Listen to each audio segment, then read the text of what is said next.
নমস্কাৰ স্বাগতম জনাইছোঁ আৰজিটি অধ্যয়ন ইউটিউব চেনেলটোলৈ। আমি ইয়াৰ আগৰ ক্লাছটোত লাৰ্ণিঙৰ মিনিং তথা নেচাৰ সম্পৰ্কে আলোচনা কৰিছিলোঁ আৰু আজি আমাৰ এইটো ভিডিঅ'ত শিকনত প্ৰভাৱ পেলোৱা যি মুখ্য কাৰকসমূহ আছে সেই কাৰকসমূহৰ বিষয়ে আলোচনা কৰিম আৰু শেষত আমি কেইটামান MCQ চাম যিবিলাক নেকি কুৱেশ্যন বিভিন্ন ধৰণৰ এক্সাম ধৰক CTET বা GT/PGT বা আছাম টেটত বেলেগ বেলেগ টেটত আহি গৈছে। গতিকে ভিডিঅ'টো সম্পূৰ্ণকৈ চাব আৰু কিবা যদি অসুবিধা পায় কিবা কনসেপ্ট বুজিবলৈ তেতিয়াহ'লে কমেন্ট সেকশনত নিশ্চয় জনাব।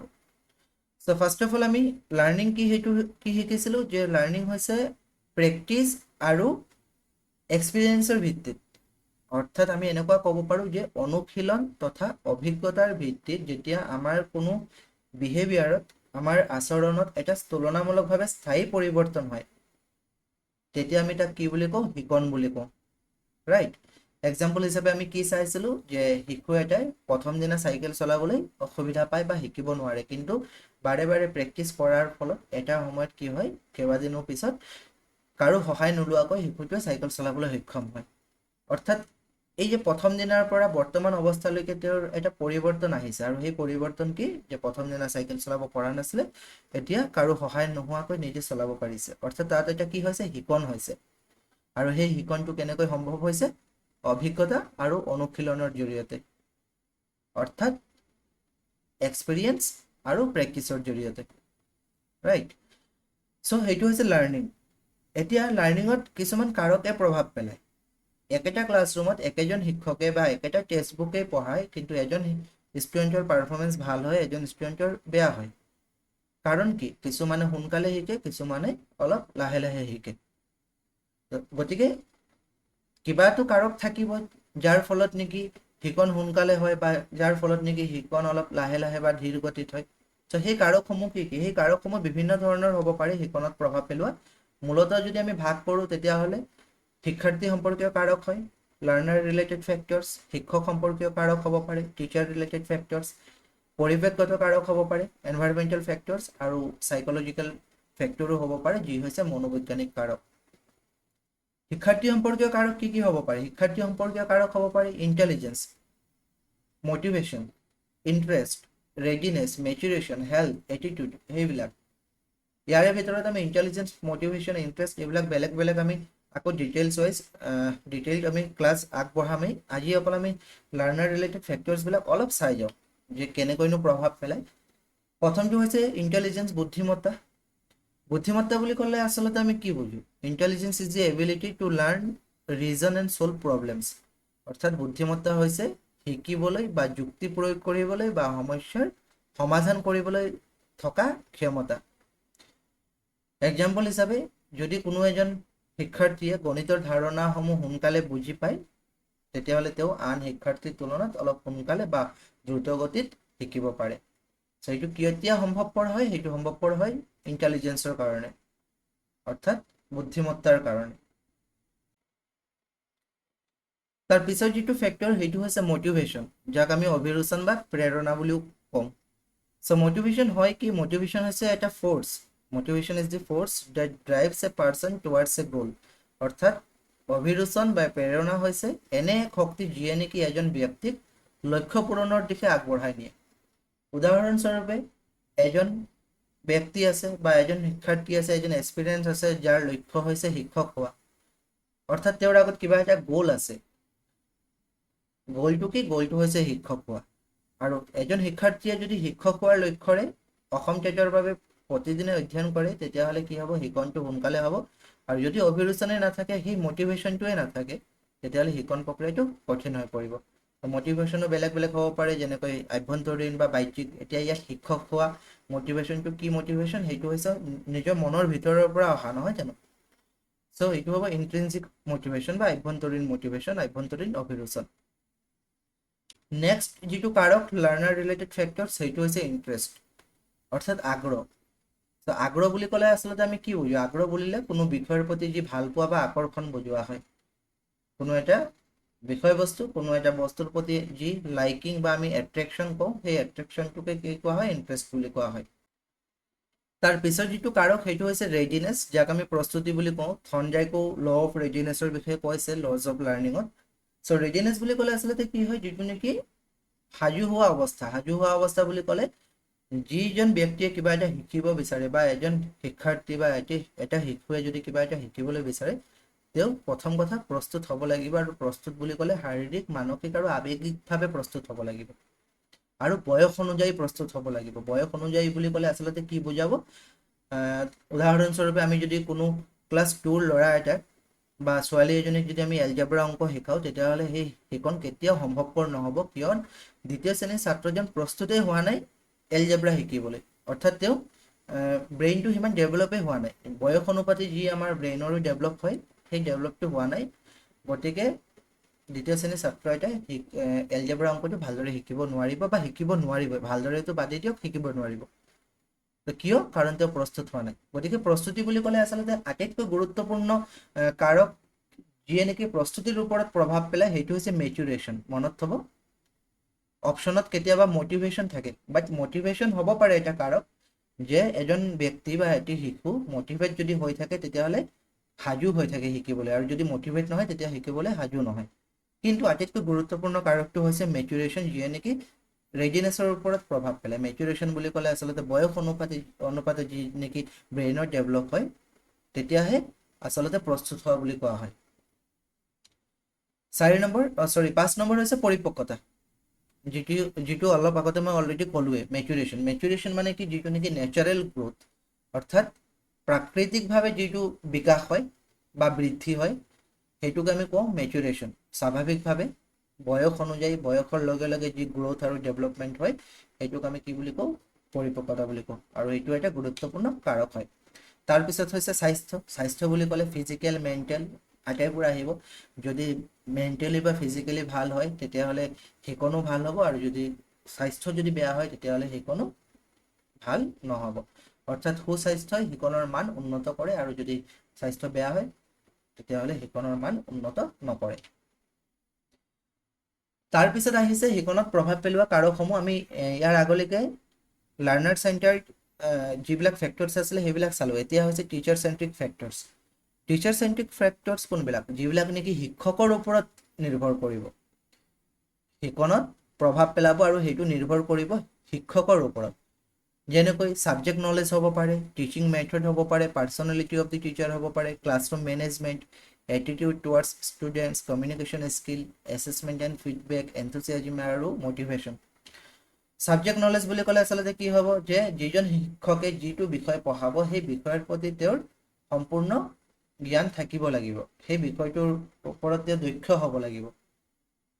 যেতিয়া দক্ষ হ'ব তেতিয়া শিকাব পাৰিব। অৰ্থাৎ বিজ্ঞানৰ টিচাৰ এজনে যদি বিজ্ঞানৰ ক্লাছ কৰিবলৈ যায়, তেতিয়াহ'লে বিজ্ঞান বিষয়টো তেওঁ সম্পূৰ্ণৰূপে দক্ষ হ'ব লাগিব, তেতিয়াহে ভাল শিক্ষাৰ্থীকো শিকাব পাৰিব। আৰু তেওঁ যদি সেই বিষয়টোত দক্ষ নহয়, তেতিয়াহ'লে ভালদৰে শিকাব নোৱাৰিব, আৰু শিকণত এটা প্ৰভাৱ পেলাব, যাৰ ফলত নেকি শিশুটোৱে ভালদৰে শিকিব নোৱাৰিব।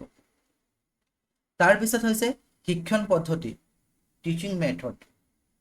শিক্ষকজনৰ ভাল দক্ষতা আছে বা ছাবজেক্ট নলেজ আছে, কিন্তু যদি মেথডটো যদি ৰং হয়, যদি লেকচাৰ মেথডে ইউজ কৰে, ট্ৰেডিশ্যনেল মেথড যিবিলাক আছে এইবিলাকে যদি ইউজ কৰে, তেতিয়াহ'লে কিন্তু শিকণ ইমান ভাল নহয়। গতিকে সদায় কিহৰ ওপৰত গুৰুত্ব দিব লাগিব? আজিকালি যেনেকৈ ধৰক লাৰ্ণিং বাই ডুইং, লাৰ্ণিং বাই প্লেয়িং, ডেমনষ্ট্ৰেশ্যন মেথড, এইবিলাকৰ ওপৰত গুৰুত্ব দিব লাগে। যেতিয়া নেকি ৰিয়েল লাইফৰ লগত শিক্ষকজনে চিনাকি কৰাই দিব পাৰিব, বা যি প্ৰদৰ্শন পদ্ধতিৰ ব্যৱহাৰ কৰিব, নিজে কৰি পিনে শিকিব, তেতিয়াহ'লে কি হ'ব, শিকণ ভাল হ'ব। আৰু যদি ট্ৰেডিশ্যনেল মেথড ব্যৱহাৰ কৰে, অকল যদি কিতাপ পঢ়ি পিনে বুজাই থাকে, তেতিয়াহ'লে সেই শিকণ ভাল নহ'ব। গতিকে টিচিং মেথডো গুৰুত্বপূৰ্ণ এটা কাৰক হয়, যিয়ে নেকি শিক্ষণৰ ওপৰত প্ৰভাৱ পেলায়। তাৰপিছত আহিছে পাৰ্চনেলিটি অফ দি টিচাৰ।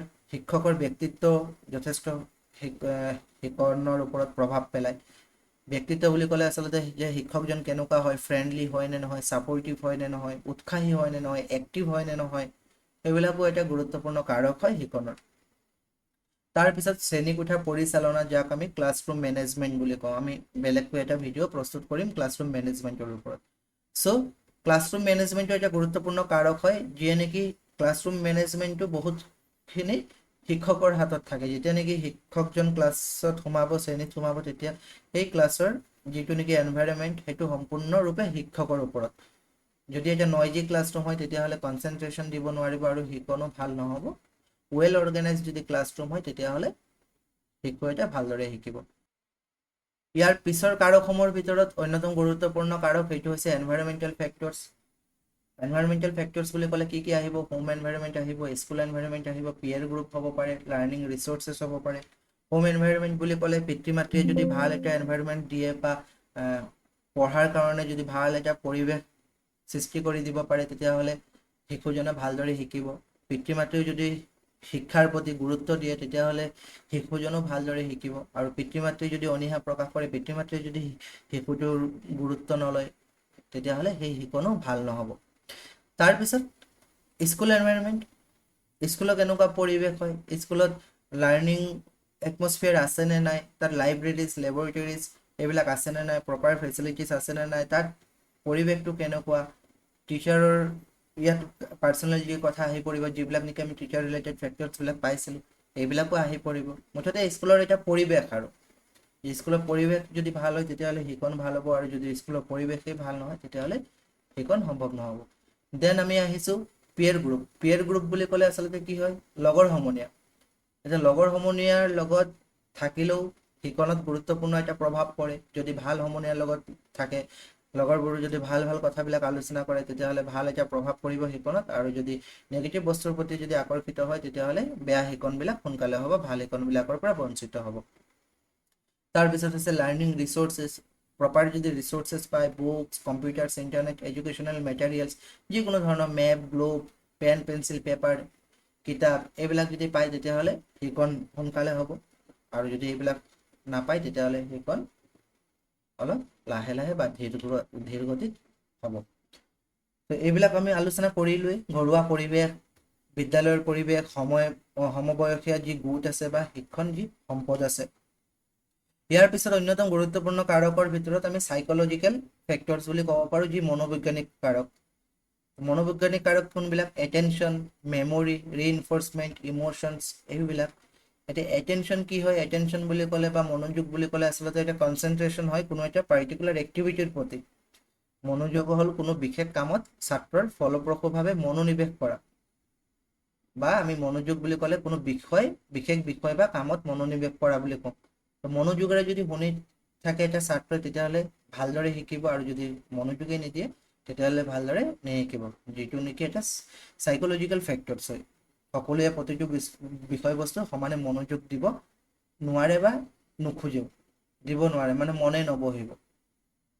আৰু যিটো বস্তুত নেকি মন নিদিব, যিটো বিষয়ত মন নিদিব সেইটো বিষয় শিকিবলৈ অসুবিধা হ'ব, যিটো বিষয় মন দিব সেইটো বিষয় শিকিবলৈ অলপ সোনকালে হ'ব। তাৰপিছত অন্য এটা কাৰক হৈছে মেমৰি। মেমৰি বুলি ক'লে স্মৃতি শক্তি, বা স্মৃতি শক্তি মানে কি? স্মৃতি শক্তি মানে হৈছে তথ্য ধৰি ৰখা বা মনত পেলোৱা ক্ষমতা। অৰ্থাৎ যি শিকিছে সেইটো ৰিটেইন কৰি ৰাখিব পাৰিছেনে নাই, বা সময়ত ৰিকল কৰিব পাৰিছেনে নাই। যদি স্মৃতি শক্তি ভাল হয় তেতিয়া এজন শিশুৱে এক্সামত যেতিয়া যাব তেতিয়া যি মেথছৰ লাগিলে ফৰ্মুলা হওক সেই ফৰ্মুলাবিলাক কি কৰিব পাৰিব? ৰিকল কৰিব পাৰিব। অৰ্থাৎ কাৰণ তেওঁ স্মৃতি শক্তি ভাল, ৰিটেইন কৰি লৈছে, মনতে ধৰি ৰাখিছে, আৰু এক্সামৰ সময়ত এইবিলাক ৰিকলো কৰিব পাৰিব। গতিকে স্মৃতি শক্তিও এটা কাৰক হয় শিকনত প্ৰভাৱ পেলোৱা।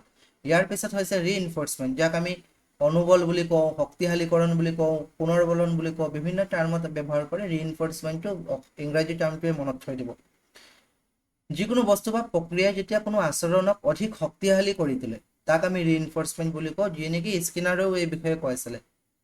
আচৰণ অধিক শক্তিশালী বুলি ক'লে আচলতে কি বুজায়? উদাহৰণস্বৰূপে এজন শিশুৱে ভাল এটা পাৰফৰ্মেঞ্চ কৰিছে, তাৰপিছত ভাল পাৰফৰ্মেঞ্চ কৰাৰ পিছত শিক্ষকজনে প্ৰেইজ কৰিছে, প্ৰশংসা কৰিছে।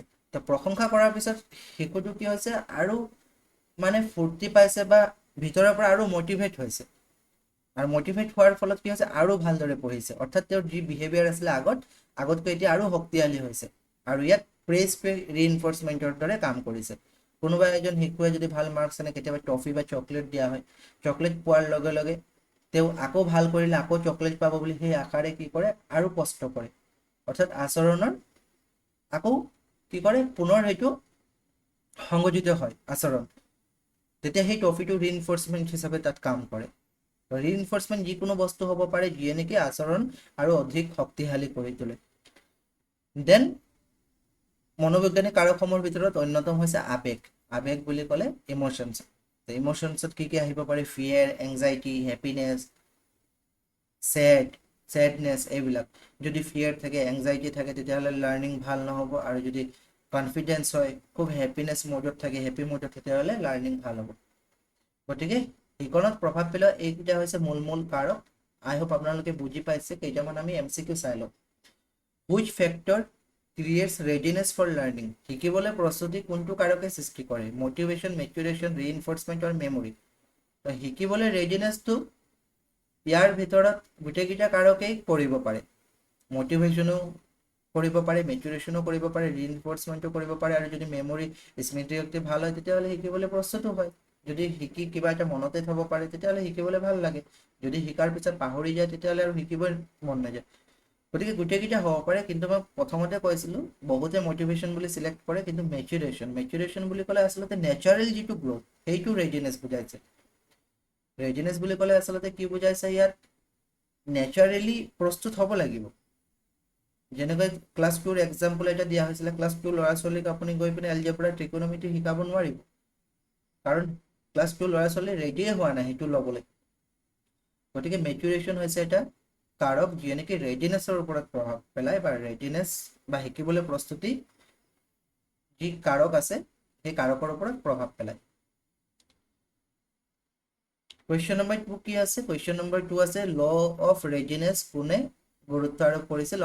হু emphasize the law of readiness? Law of ৰেডিনেছৰ কথা কোনে কৈছিলে? ল অফ ৰেডিনেছৰ কথা থৰ্নডাইকে কৈছিলে। আমি লজ অফ লাৰ্ণিং এইবিলাক পঢ়িব লাগিব, পিছত আমি ভিডিঅ' এটা বনাম। কুৱেশ্যন নম্বৰ 3 কি আছে? Which factor strengthens behaviour? কোনটো কাৰকে আচৰণ শক্তিশালী কৰে? আচৰণ শক্তিশালী কৰা কাৰক কোনটো হ'ব পাৰে? এটেনশ্যন, ৰিইনফৰ্চমেণ্ট, মেচুৰেশ্যন নে ইণ্টাৰেষ্ট? আচৰণ আৰু অধিক শক্তিশালী কৰে সেইটো কাৰক হৈছে ৰিইনফৰ্চমেণ্ট, অৰ্থাৎ অনুবল শক্তিশালীকৰণ বুলিও কোৱা হয়। Option B. কুৱেশ্যন নম্বৰ 4ত কি আছে? A student studies regularly because he wants to become a teacher, this reflects? এজন ছাত্ৰই ভালদৰে পঢ়িছে বা নিয়মিতভাৱে অধ্যয়ন কৰিছে কাৰণ তেওঁ এজন শিক্ষক হ'ব বিচাৰে। অৰ্থাৎ শিক্ষক হ'ব বিচাৰে, শিক্ষক হোৱাটো হৈছে তেওঁৰ গ'ল। শিক্ষক হোৱাটো হৈছে তেওঁৰ গ'ল। আৰু ইয়াত কি বুজাইছে? মটিভেশ্যন বুজাইছে নে মেচুৰেশ্যন নে মেমৰি নে ইণ্টেলিজেঞ্চ? ইয়াত বুজাইছে মটিভেশ্যন, কাৰণ তেওঁৰ আগত এটা লক্ষ্য আছে আৰু সেই লক্ষ্যটো পাবলৈ মটিভেশ্যনে তেওঁক কি কৰিছে? এটা ফ'ৰ্চ দিছে। চ' এইটো হৈছে ইন্ট্ৰিনজিক মটিভেশ্যন। অপশ্যন কোনটো? Option A. হা, মই বি চিলেক্ট কৰিলোঁ, কৈছোঁ মটিভেশ্যন ঠিকেই, চিলেক্ট কৰিলোঁ বি, অপশ্যন এ হ'ব। Which of the following is a psychological factor affecting learning? অৰ্থাৎ শিকনত প্ৰভাৱ পেলোৱা, শিকনত প্ৰভাৱিত কৰা মনোবৈজ্ঞানিক কাৰক কোনটো? মনোবৈজ্ঞানিক কাৰক বুলি ক'লে কোনটো হ'ব? এটেনশ্যন হ'ব। লাইব্ৰেৰী নহয়, হোম এনভাইৰনমেণ্ট নহয়, স্কুল বিল্ডিঙো নহয়, এটেনশ্যন হৈছে মনোবৈজ্ঞানিক কাৰণ। Option C. কুৱেশ্যন নম্বৰ 6ত কি আছে? Which of the following statement is true regarding the relationship between attention and learning? অৰ্থাৎ মনোযোগ আৰু শিকনৰ সম্পৰ্কৰ ক্ষেত্ৰত তলৰ কোনটো শুদ্ধ? Attention has no' role in the learning process? শিকন প্ৰক্ৰিয়াত মনোযোগৰ কোনো ভূমিকা নাই বুলি কৈছে, এইটোতো মিছা। মনোযোগৰ ভূমিকা আছে। মনোযোগ এটা বাহ্যিক পাৰিপাৰ্শ্বিক কাৰক বুলি কৈছে। মনোযোগ বাহ্যিক নহয়, এইটো আভ্যন্তৰীণ কাৰক হয়। ফলপ্ৰসূ শিকনৰ বাবে স্পষ্ট মনোযোগ আৰু আগ্ৰহ অপৰিহাৰ্য। অৰ্থাৎ clear attention and interest are essential for effective learning. Effective লাৰ্ণিঙৰ কাৰণে ক্লিয়াৰ এটেনশ্যন আৰু ইণ্টাৰেষ্ট প্ৰয়োজন, আৰু সেইটো হৈছে correct answer. Option C. According to Thorndike's law of learning, regularly practicing a skill is strengthened learning is related to the? অৰ্থাৎ থৰ্নডাইকৰ শিকনৰ নিয়ম অনুসৰি শিকনক শক্তিশালী কৰিবলৈ কোনো এটা দক্ষতা নিয়মীয়াকৈ অনুশীলন কৰাটো, মানে বাৰে বাৰে অনুশীলন কৰাটো কি বুলি কয়? ল অফ ৰেডিনেছ নে ল অফ এক্সাৰচাইজ নে ল অফ ইফেক্ট নে ল অফ মাল্টিপল ৰেছপন্স? ত' ইয়াত কৈছে ৰেগুলাৰ প্ৰেক্টিছ কৰা। ৰেগুলাৰ যদি প্ৰেক্টিছ কৰা হয় তেতিয়াহ'লে ইয়াক আমি কি বুলি কওঁ? ল অফ এক্সাৰচাইজ বুলি কোৱা হয়। Option B. A learner performs better when he or she is mentally prepared to learn. This refers to? এজন শিক্ষাৰ্থী মানসিকভাৱে শিকিবলৈ সাজু থাকিলে অধিক ভাল ফলাফল দেখুৱাব। চ' ইয়াক কি বুজাব? মেণ্টেলি প্ৰিপেয়াৰ্ড বুলি কৈছে। প্ৰিপেয়াৰ্ডনেছৰ কথা হ'লে আচলতে কি আহি যায় ইয়াত, ৰেডিনেছৰ কথা বুজাইছে, প্ৰস্তুতিৰ কথা বুজাইছে। অপশ্যন কোনটো হ'ব? Option A. Which of the following is an external factor affecting learning, অৰ্থাৎ শিকনত প্ৰভাৱ পেলোৱা কোনটো বাহ্যিক কাৰক, আভ্যন্তৰীণ নহয়। ইণ্টেলিজেঞ্চ, ইণ্টেলিজেঞ্চ হৈছে আভ্যন্তৰীণ কাৰণ। মটিভেশ্যন আভ্যন্তৰীণ কাৰণ। স্কুল এনভাইৰনমেণ্ট সেইটো হৈছে বাহ্যিক কাৰক, কাৰণ এইটো যি শিক্ষাৰ্থী আছে বা শিশু আছে শিশুজনৰ হাতত নাই। ইণ্টাৰেষ্ট হৈছে আভ্যন্তৰীণ কাৰণ। আমাক বাহ্যিক কাৰণ সুধিছিলে, অপশ্যন কোনটো হ'ব? চি হ'ব। According to educational psychology, attention is essential because যি শিক্ষা মনোবৈজ্ঞানিক আছে, শিক্ষা মনোবৈজ্ঞানিক বিজ্ঞান অনুসৰি এটেনশ্যন অৰ্থাৎ মনোযোগ গুৰুত্বপূৰ্ণ। কিয়? বুদ্ধিমত্তা হ্ৰাস কৰে সেইটোতো নহয়, পাহৰণি বৃদ্ধি কৰে সেইটোও নহয়, ফলপ্ৰসূ শিকনত সহায় কৰে। মনোযোগে কি কৰে? ইফেক্টিভ লাৰ্ণিঙত সহায় কৰে। অপশ্যন চি, ফেচিলিটেট কৰে ইফেক্টিভ লাৰ্ণিঙৰ কাৰণে। চ' আজিৰ ক্লাছটো ইমানেই আছিলে। আশা কৰোঁ আপোনালোকে শিকনত প্ৰভাৱ পেলোৱা যিবিলাক কাৰক আছে সেই কাৰকসমূহ বুজি পাইছে। প্ৰেক্টিছ কৰিব আপোনালোকে। PDF টো টেলিগ্ৰাম চেনেলৰ পৰা লৈ ল'ব। ডেছক্ৰিপশ্যনত মই লিংক দি দিম, বা RJ_অধ্যয়ন বুলি চাৰ্চ কৰিব। আৰু প্লে ষ্টৰতো আপোনালোকে কিছুমান কণ্টেণ্ট ফ্ৰী পাব পেডাগজিৰ। তাৰ কাৰণে প্লে ষ্টৰত গৈ RJ_অধ্যয়ন বুলি এপ আছে, সেইটো আপোনালোকে ইনষ্টল কৰি ল'ব। যদি কিবা ডাউট আছে তেতিয়াহ'লে কমেণ্ট ছেকশ্যনত নিশ্চয় জনাব। আৰু ক্লাছবিলাক কেনেকুৱা পাইছে, এতিয়ালৈকেতো আমি 3টা ক্লাছ দিলোঁ, এইটোলৈ 3টা হ'ল। কেনেকুৱা পাইছে ক্লাছবিলাক কমেণ্ট ছেকশ্যনত নিশ্চয় জনাব। তেতিয়াহে মানে আৰু ক্লাছ কৰিবলৈ আগ্ৰহ এটা থাকে, মোৰো আগ্ৰহ এটা থাকে। ইয়াত যেনেকৈ আমি আগ্ৰহৰ কথা পঢ়িলোঁ, আগ্ৰহ শিক্ষকৰো থাকে। যদি আপোনালোকে ভাল পাইছে তেতিয়াহ'লে কমেণ্ট ছেকশ্যনত নিশ্চয় জনাব, আৰু যদি কিবা বেয়া পাইছে সেইটোও জনাবলৈ নাপাহৰিব। কাৰণ আপোনালোকে যদি বেয়া পোৱাটো জনায় তেতিয়াহ'লেহে মোৰ শুধৰণি হ'ব।